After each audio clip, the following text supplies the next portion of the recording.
Mga loves, meron tayo ditong fenugreek seeds tea. Nabili ko ito last June. Tapos, nag-stop muna ako ng inom last week of July. So, hindi pa siya ubos kay 100 bags siya mga loves. Ayan oh. Have you tried this mga loves? Maganda ba ito mga loves? Actually, ang nagsabi sa akin nito ay ang kapatid ko. Yan mga loves, look. Origin growth, may nakalagay talaga. Very specific sila mga love sa kanilang product. I mean, isa lang talaga ito sa products nila. Ito lang din ang pinili ko. Gusto ko sana yung ginger, pero ito kasi hindi ko pa na-try. I best before 2028 September. Amount per serving, 4,000 mg. Yan, yung facts niya. 100 serving size, 1 tea bag. Wala siyang caffeine mga loves. Based lang itong review ko sa experience ko. The whole month of June up to the 3rd week of July, umiinom ako nito mga loves. Na-stop lang talaga ako ng last week of July kasi meron akong iniinom na iba. Yung barley. As of today, parang gusto ko siyang inumin ngayong gabi. Wala naman siyang caffeine, so okay lang. Ang product name niya ay Sipster Fenugreek Seeds Tea. 100% fenugreek seeds sourced from Morocco. The country of origin is Japan. I hope naklaro nyo naman. Before ako bumili talaga mga loves, nag-research din ako. Sa Black App ko ito binili. Gusto ko talaga yung ginger nga, yung ginger flavor. Kaso lang, nung time na nag-order ako, ang nag-promo is itong fenugreek naman. So sabi ko, why not? Try ko na lang. Anyway, lagi naman akong may ginger. Meron naman siyang instruction. You have to bring it to a boil. Then simmer on low heat for 10 to 15 minutes para lumabas talaga yung katas ng seeds, yung fenugreek seeds. Mag-iiba ang kulay ng tubig. I make it sure na yung tubig naman is boiling talaga. Cover ko yung mug para hindi makalabas yung init ba. Or kung meron kayo yung parang thermos na maliliit, pwede na naman ilagay doon. 10 to 15 minutes mga loves, mag-iba ang color ng tubig. Pero hindi siya yung black kasi bawal ako sa caffeine. Naghahanap ako ng tea na walang caffeine. So if you want to try this, ilagay ko lang yung link dyan. Iinom ako ngayon, pakita ko sa inyo. Yan. Ganyan lang siya. Kuha pala ako ng isa. Kaya ilagay ko doon sa aking tumbler. Ganyan yung forma ng fenugreek na seeds. Tapos kung meron kayong ganito mga loves, pwede naman ganito ang gamitin para hindi talaga mawala yung init 10 to 15 minutes. Pero kung wala kayong ganito mga loves, pwede naman yung mug na lang. Nakatry din naman ako na nag-mug ako tapos nilagyan ko lang ng cover na platito ba, ganyan. Basta something na hindi makalabas agad-agad yung init. Yan, ganyan. Mainit na yan siya. Halos mapuno ko yan. Pero hindi talaga yung punong-puno talaga mga loves. Ano lang, parang hamabaw lang. Ganyan mga loves. Tapos i-lock mo ng ganyan. Ma-preserve na yung init. I-time mo ng 10 to 15 minutes. So ayan, mag-time tayo ng 10 minutes muna. Ganyan ang ginagawa ko. 10 minutes muna. Then kung nakulangan ako, i-additional ko siya ng 5 minutes. Usually, ganyan lang ginagawa ko. Ayan, mga loves, time check, 1:26 or 1 minute na lang talaga. Pwede naman natin i-open ito at tingnan natin sa loob.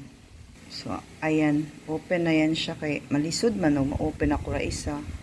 Oh, yellow na, diba? So, hayaan ko na yan siya dyan. Pwede lang naman na iiwan lang yan siya dyan. Tapos, iinom-inumin mo na lang hanggat mawala yung init. At pwede mo pang gamitin ulit.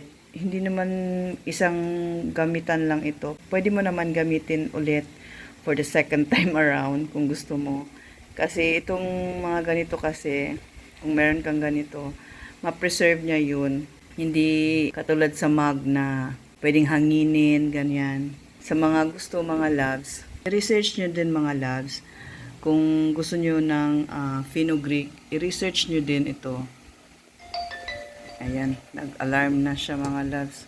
Sa gabi ko lang talaga ito iniinom kasi nga meron akong iniinom na iba sa morning. Ngayon kasi mga loves na medyo umu-over 40 na tayo, iba na talaga yung feeling, kaya nagsilabasa na yung mga hindi kaaya-aya.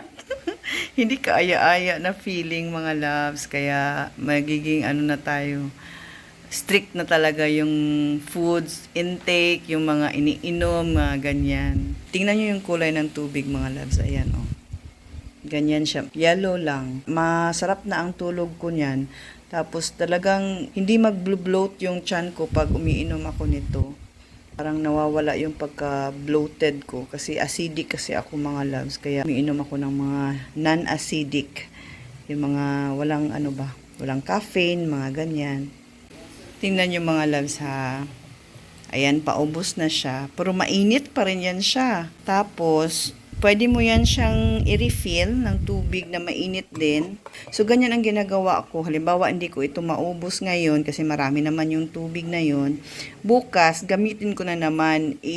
Magpa-boil ako ng tubig. Tapos, ilagay ko dito. Kasi, ano naman siya, pwede siyang gamitin twice. Sayang din kasi kung itapon mo na agad, na pwede pa naman siya. Ganun. Parang frugal living lang. So that's all mga loves for this video. Thank you all so much for watching. I hope meron na naman kayong natutunan at nakuha. Baka meron dyang naghahanap ng mga walang caffeine na tea at hindi black. Ito na yun. Ilagay ko yung link. I will really try my best na malagay ko yung link ng Fenugreek Seeds na ganito din ang brand. Ito. That's all mga loves. See you all in my next one. Be blessed and be a blessing to others.